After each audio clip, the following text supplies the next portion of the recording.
तर अमित शहा यांच्यासाठी तयार असलेला कॅनॉव बारामती विमानतळावर दाखल झालाय। अमित शहा बारामती विमानतळावर येणार आहेत। बारामती विमानतळ इथून ते विद्या प्रतिष्ठानकडे रवाना होणार असल्याचं कळतंय। अधिक माहिती घेऊयात आमचे प्रतिनिधी मोहसिन शेख यांच्याकडून। मोहसिन, अमित शहा यांच्यासाठी तयार असलेलं कॅनॉव दाखल झालेलं आहे का? अधिक माहिती आहे, कशी तयारी करण्यात आली आहे? दीपाली, नक्कीच दोन पर्यायी व्यवस्था तयार करण्यात आल्या होत्या, एक काटेवाडीला आणि एक विमानतळावर। पण जी माहिती मिळते आणि आता जे स्पष्ट झालेलं आहे त्यानुसार आपण जर बघितलं तर याच विमानतळावर काही वेळापूर्वी अमित शहा यांच्यासाठी जो कॅनवा आहे तो या ठिकाणी पोहोचलेला आहे। आता विमानतळ म्हणजे बारामती विमानतळ आणि विद्या प्रतिष्ठान याचं अंतर हे 7.5 किलोमीटरचं आहे। त्यामुळे अंदाजे 7 ते 8 मिनिटात अमित शहा हे त्या ठिकाणी पोहोचतील। त्यामुळे ही सगळी तयारी जवळपास झालेली आहे आणि आता हे देखील स्पष्ट झालेले आहे की अमित शहा हे बारामती विमानतळावर पोहोचतील, त्यानंतर ते विद्या प्रतिष्ठानकडे रवाना होतील आणि ते अंत्यसंस्काराला उपस्थित असणार आहे। यासाठी तब्बल 10 मिनिटाचा वेळ त्यांना या सगळ्या काळात लागणार आहे आणि तशी सगळी तयारी सुद्धा करण्यात आलेली आहे। रस्त्यावर प्रत्येक ठिकाणी बॅरिकेड लावण्यात आलेले आहे। बारामती विमानतळ ते विद्या प्रतिष्ठान हा एक रस्ता पूर्णपणे मोकळा जो आहे तर अमित शहा यांच्या जेव्हा कॅनवा जाईल त्यासाठी तयार करण्यात आलेला आहे। ज्या ठिकाणी वाहतुकीची अडचण होऊ शकते त्या ठिकाणी बॅरिकेड लावण्यात आलेले, वाहतूक पोलीस तैनात करण्यात आलेले आहेत। त्यामुळे एकंदरीत आता जे दोन पर्यायी होते अमित शहा नेमके कुठे येणार, तर आता हे स्पष्ट झालेलं आहे की अमित शहा हे बारामती विमानतळावर येतील आणि तिथून ते विद्या प्रतिष्ठानकडे जातील। दीपाली, निश्चितच मोहसिन, असंच सोबत राहा। आपल्यासोबत सागर कुलकर्णी सुद्धा आहेत। सागर, अमित शहा साधारण किती वाजता दाखल होतील बारामतीत?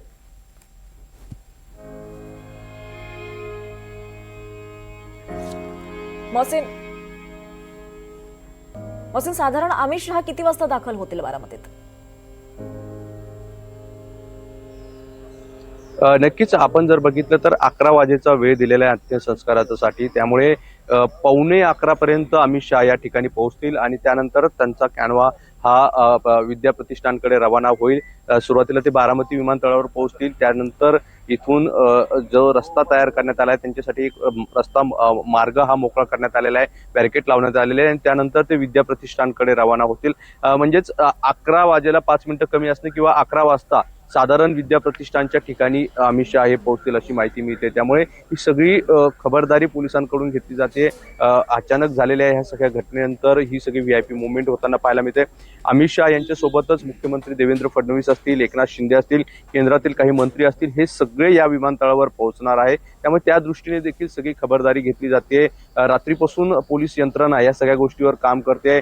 बाहेर जिल्ह्यातून वेगवेगळ्या पोलीस फोर्स या ठिकाणी मागवण्यात आलेला आहे। विमानतळावर देखील मोठ्या प्रमाणात फोर्स तैनात करण्यात आलेला आहे, कारण एवढ्या मोठ्या प्रमाणात व्हीआयपी मुवमेंट होत असते। त्यामुळे अशा वेळी पोलिसांचा बंदोबस्त हा तैनात केला जातो आणि विमानतळ परिसराला देखील आता जवळपास छावणीचं स्वरूप आलेलं आहे। एनडीआरएफची टीम देखील या ठिकाणी विमानतळावर पोहोचलेली आपण बघतो की अजूनही बघा हे राज्य राखीव पोलीस दलाच्या यापूर्वी 2 बसेस गेल्या होत्या, आता आणखी एक SRPF म्हणजे राज्य राखीव पोलीस दलाची आणखी एक तुकडी जी आहे ती विमानतळावर पोहोचलेली आहे। त्यामुळे एकंदरीत गृहमंत्री आहे देशाचे, त्यांचा प्रोटोकॉल असतो आणि या सगळ्या गोष्टींची खबरदारी जी आहे पोलीस स्थानिक घेताना पाहायला मिळतात आणि त्यानुसार अशा पद्धतीने विमानतळ परिसरात मोठ्या प्रमाणात बंदोबस्त लावण्यात आलेला आहे। कॅनवा देखील अमित शहा यांचा विमानतळावर दाखल झालेला आहे। आता अमित शहा जेव्हा विमानतळावर पोहोचतील त्याच कॅनवामधून ते बारामती विमानतळावरून विद्या प्रतिष्ठानकडे रवाना होतील आणि अंत्यसंस्कारासाठी ते हजेरी लावणार। निश्चितच मोहसिन, या संदर्भातले अपडेट्स घेत राहू।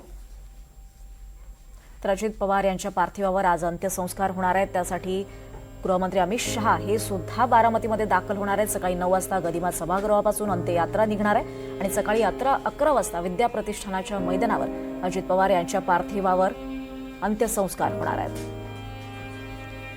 तर अजित पवार म्हणजे दिलखुलास, दमदार आणि दिलदार व्यक्तिमत्व। जे काम होणार असेल त्यालाच हो म्हणणारे, त्यांची भाषणं म्हणजे खुमासदार असायची।